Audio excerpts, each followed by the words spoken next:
So I have this amazing magazine. It's 11 years old, and I am never going to get rid of it. Ever. I'm never throwing it away. Oscar, put that down. Oscar, that's extortion. We've talked about this. This is a magazine I will never, ever get rid of. Knit Style, October 2014, issue 193. It was one of the last issues for this company before the lights went out. And honestly, they went out with a bang. It's enough out of you, dog. So today's content is going to be a little bit different, very laid back. We are going to flip through this magazine together and take a look at why it just gives me feelings every time I pick it up and browse it, which is regularly. Grab your knitting, grab yourself a yummy cocktail. I have in my martini glass today some very delicious tonic with maybe a little something something. You get what's right for you. But before we flip through, I want to give you a little context. Knit Style wasn't always Knit Style. In fact, only the last 3 issues were called Knit Style. For years before that, it was called Knit Style with the N apostrophe. You know, like the Toys R Us, but with an N. It was published out of New Jersey by All American Crafts. The tagline was "Real Fashions for Real Knitters," which always struck me as a little wink at the high fashion mags like Vogue Knitting. Like Vogue was couture, Knit and Style was what you'd actually wear to work or maybe even the grocery store. In early 2014, they rebranded and shortened the name to Knit Style. The issue before us, October 2014, was published in August that year, and within weeks of publication, the publisher filed Chapter 7 bankruptcy. The court filings actually listed Knit Style magazine February 2002 through October 2014 issues in the inventory. So yes, this issue really was the end of the line, which is in part why I find it so fascinating. Every time I open it, I get fresh ideas. Some projects are bold experiments and others are just genuinely wearable. It's a perfect little knitting time capsule. So I'm going to put this on my stand and we're going to look at it together. I'm going to talk about why this one magazine of all the hundreds of magazines I have owned in my lifetime seems to have a magnetic personality. See what I did there? Okay, grab your bevy. See you in a minute. The irony about my obsession with this magazine is that I was never really a fan of Knit and Style or even the 2 issues that came right before this one when they did the whole rebrand thing, which clearly didn't work because they crashed and burned just a few issues in. But this particular issue, well, I don't know. There's so much I could say about it, but let's just go look at it and then you'll see what I mean. The cover. Warm up with hot knits. There's mixology, alpaca rules. There's some men's sweaters in here, some hats and scarves and cowls, and even a couple of really good vests. It's kind of exciting. And then lots of red, which is really interesting. So let's open it up. First page is ads. Okay, who cares? Moving on. Then there's a lovely little letter from the editor. Now, I'm not going to read this to you, but this letter reads like there's absolutely nothing wrong and everything's just fine. And the magazine's going to carry on forever. It's very odd. So let's just move right into table of contents. We're going to go right to the first pattern in this issue. Lots of things you can buy. These So this was 11 years ago, remember? I still have these. I should say I still have them. They still make them, these lotion bars. They're fantastic. If you see them, just scoop them up because I think they're well worth it. All right, here we go. There are 27 patterns in this issue. And normally, I love my knitting magazines. I will buy them just because, even if I pick them up and flip through, and, normally there's maybe 1 to 3 patterns in a magazine issue that I'm like, yeah, I really want to knit that. And the rest of them are just inspirational, aspirational, interesting, eye candy, This magazine has at least 10 patterns in it that I actually want to knit. Now, confession, I haven't knit any of them, but it's not for lack of desire. They've just sort of never come up in my rotation.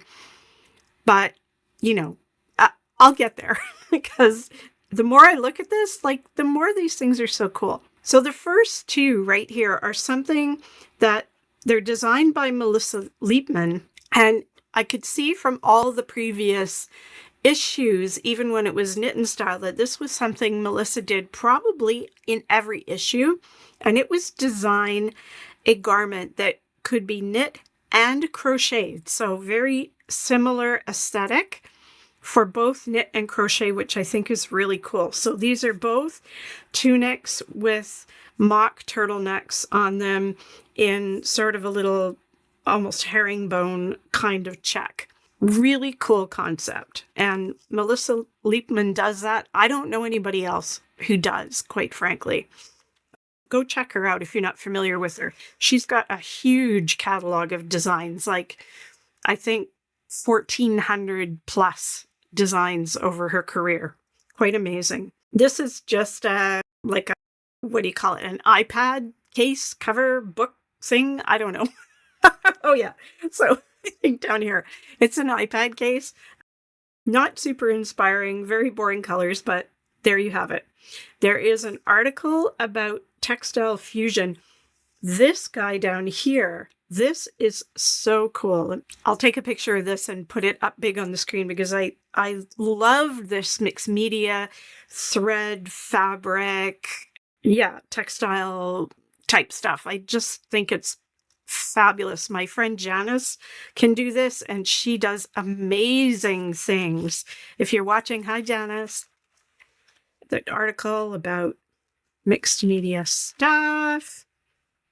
Okay, now here, this is pattern number 4 in this mag, and I am just so happy that this is here and so sad that this magazine didn't carry on because this is a machine knit garment. So slapped right in here with all of the knitting is a really cool machine knit thing with info about how to make textured stitches. It's double-sided. It's a completely wearable design, amazing. And as you may or may not know, I bought myself a knitting machine earlier this year and haven't touched it yet. So that's coming.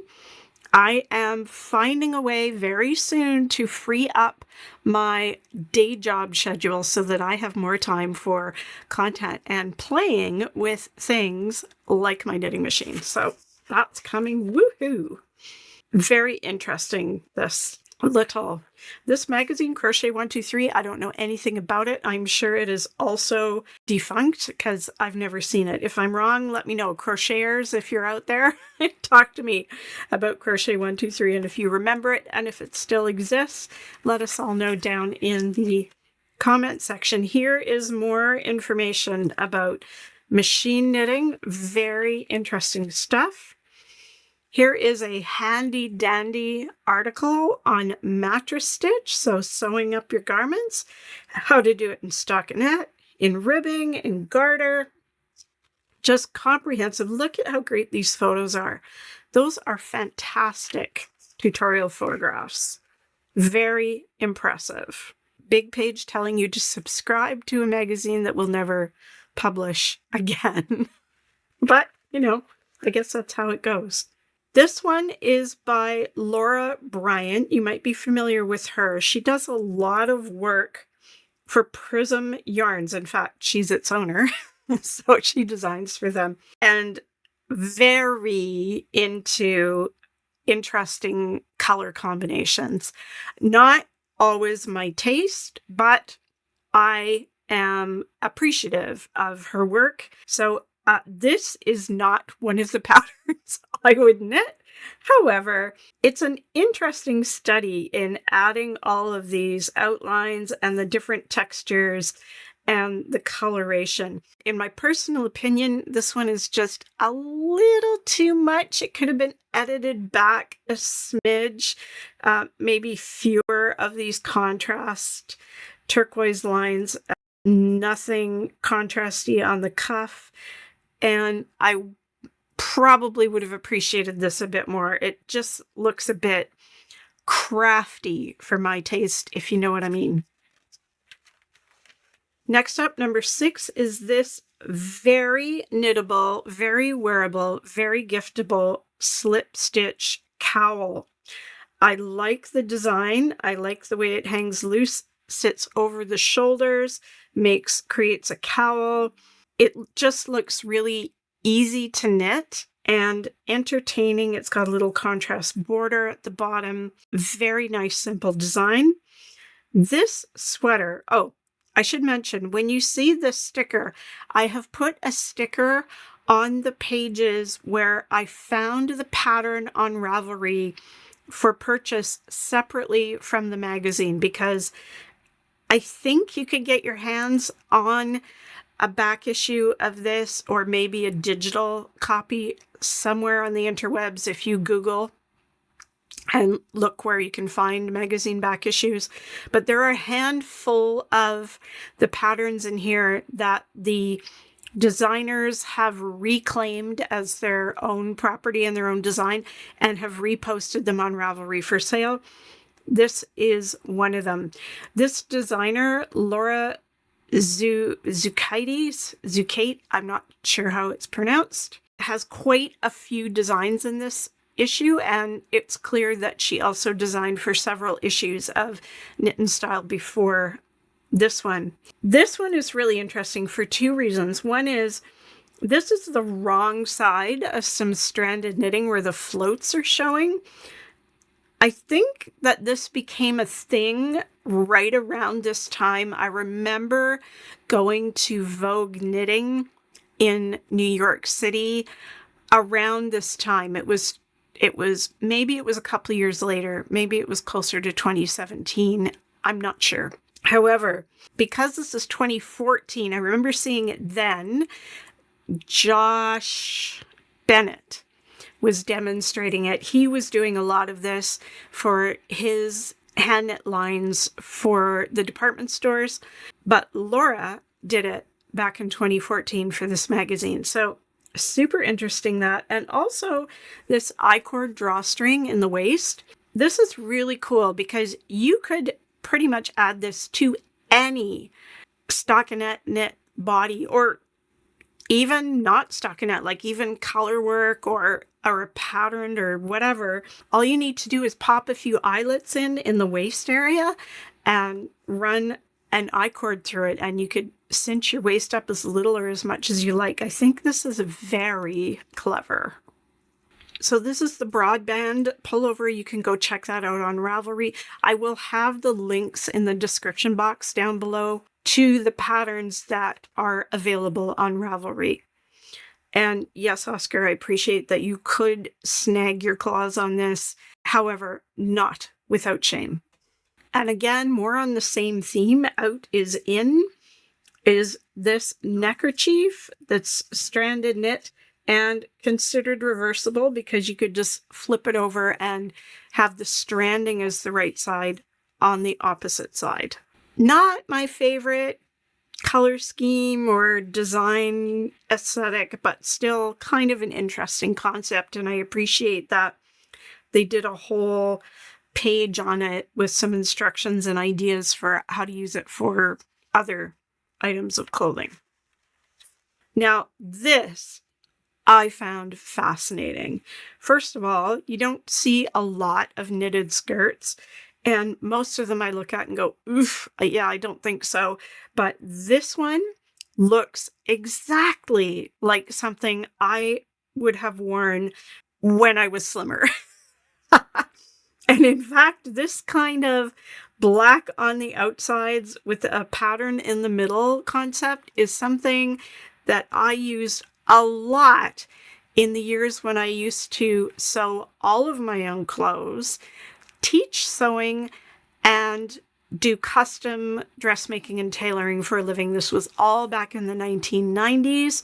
I will pop a photograph up of a vest I did that looks exactly like this, except for the pattern, of course, but you get the idea. I really loved color blocking my clothes this way. I thought it was just so visually slimming. Slenderizing is the word they use down here. So amazing. And, you know, it's still possible I might knit this. We'll see. We'll think about it. Maybe when I get my knitting machine going, that would be an excellent thing to knit once the knitting machine is up. This lovely blue tunic number is a Patty Lyons design.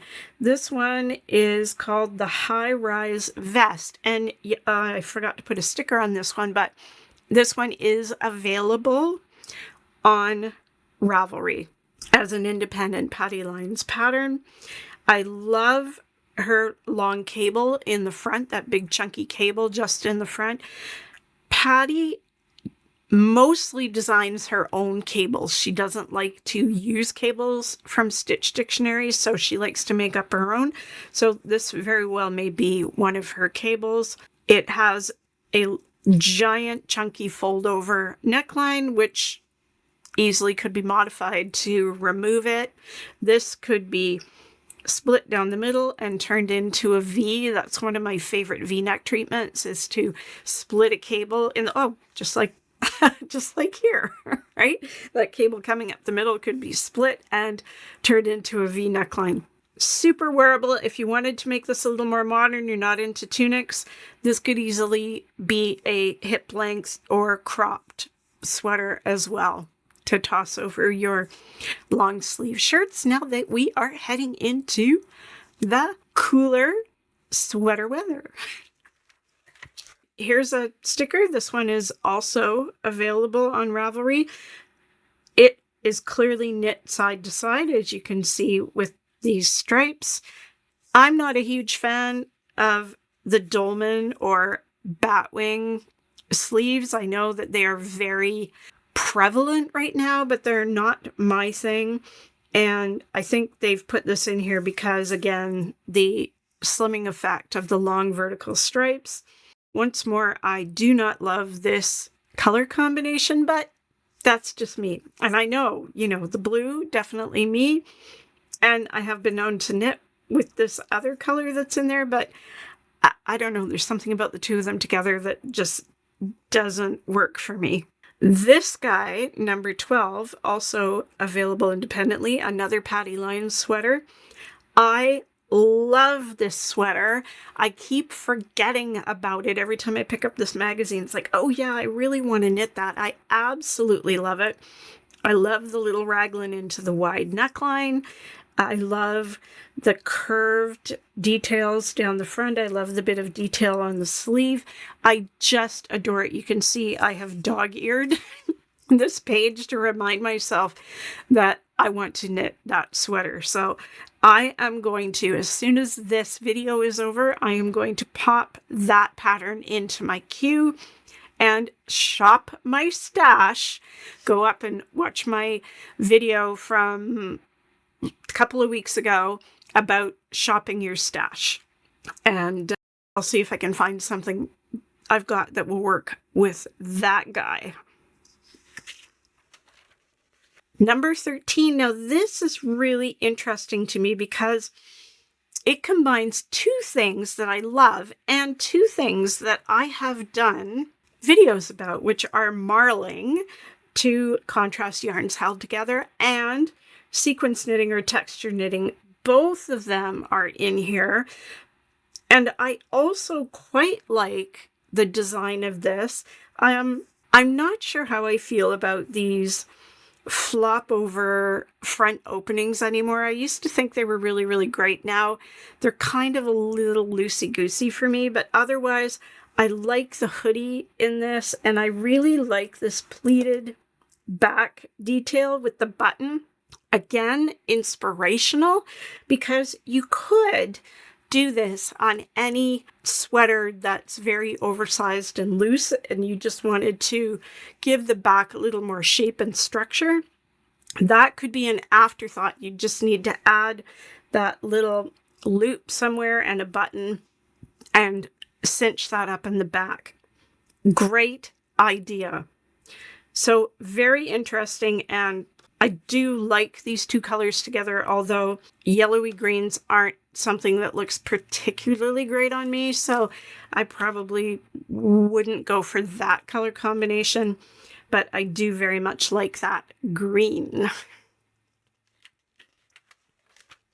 This is a gorgeous, fuzzy trendsetter cowl that uses up a variety of textures and yarns. If you have some of this, remember this ribbon yarn with a bit of gold and black and stuff in it? I remember this. I used to have some of this. I don't anymore, but I'm sure it's still out there to be had. I was never a big fan of it, but blended into this bit of color work on this cowl, I think it looks quite nice. It gives it a bit of that, what are those sweaters called? Bauhaus look. I quite like this. So I'm almost wishing that I had kept some of this to build it into a cowl like that.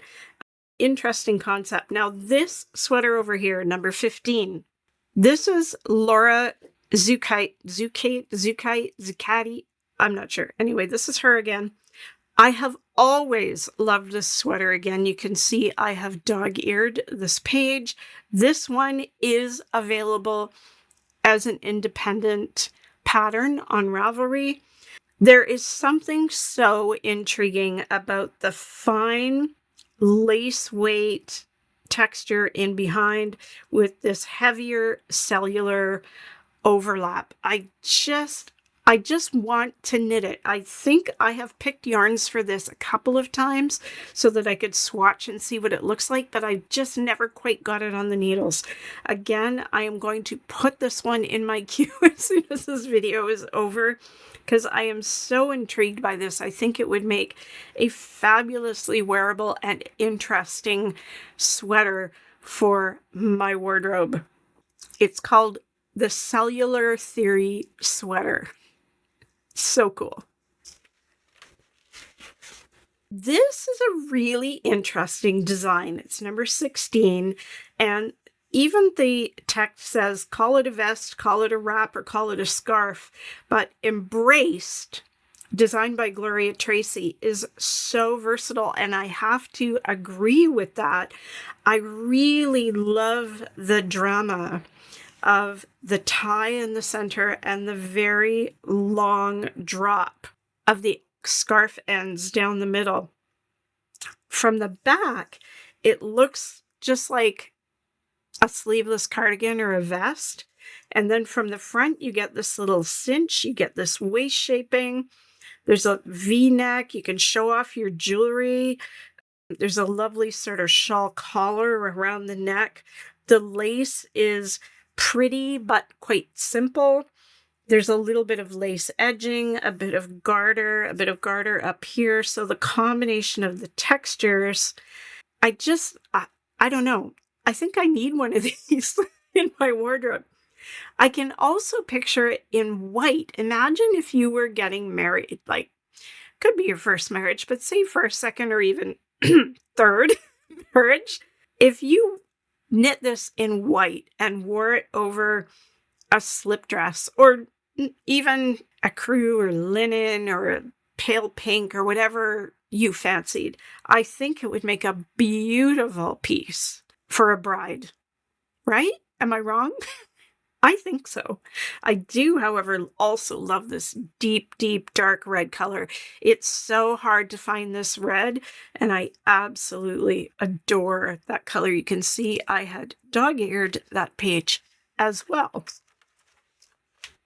For 17, we have a pleated skirt, or not pleated, but ribbed to give sort of a pleated effect. Nicely styled. This oversized cardigan says it's a 2-row tuck rib stitch. I think it's similar to brioche. The tuck stitch, if I recall correctly, I think I learned it once from Nancy Marchant in a class. So you can see it's got that squishy thickness. This pattern is also available on Ravelry.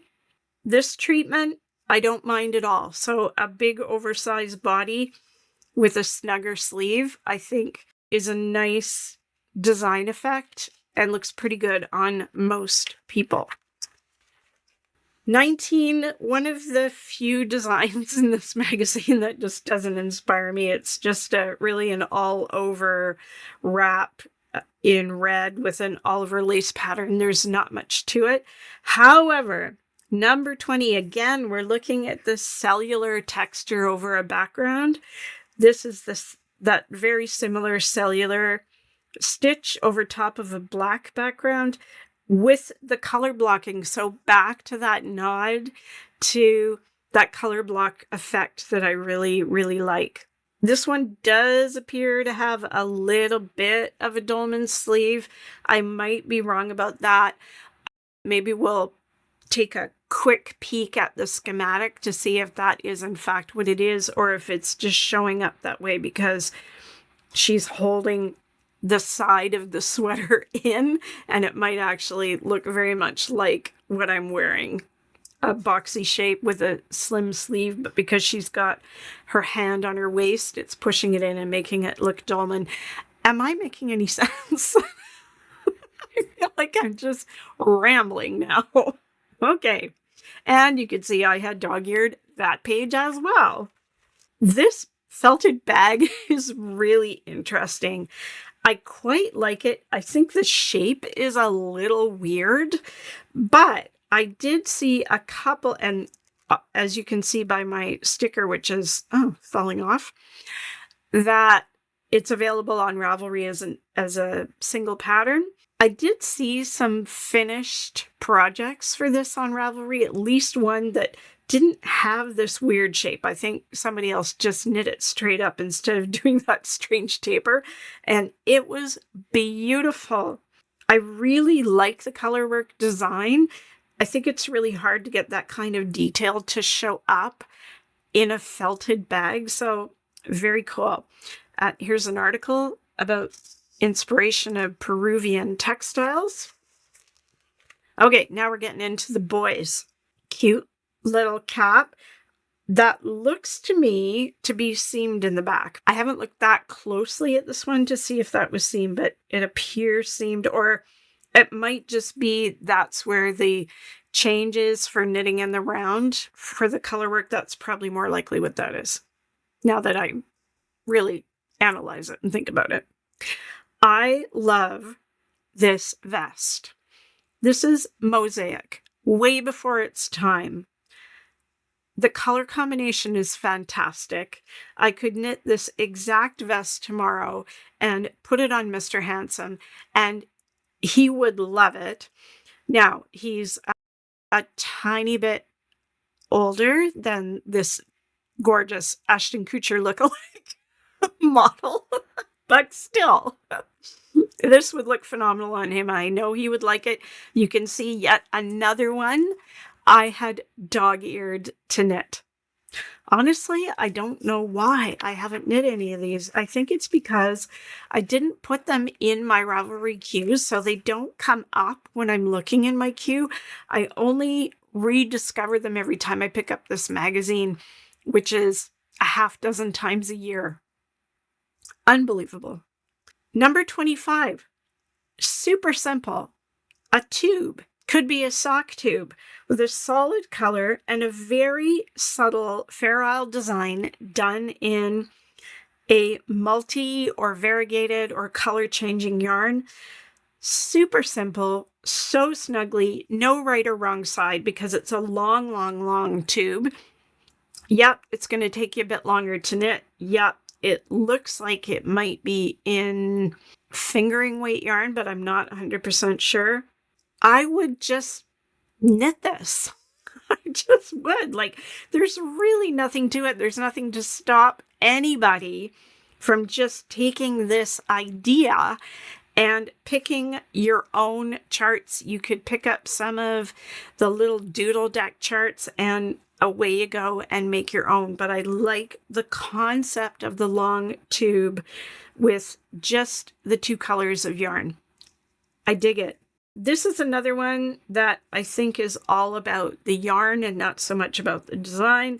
The design is very kind of ho-hum. It's really just cast on a bazillion stitches, do a simple cable for probably 8 to 10 inches and bind off. So again, there's nothing really to that except you get to look at the adorable Ashton Kutcher lookalike model.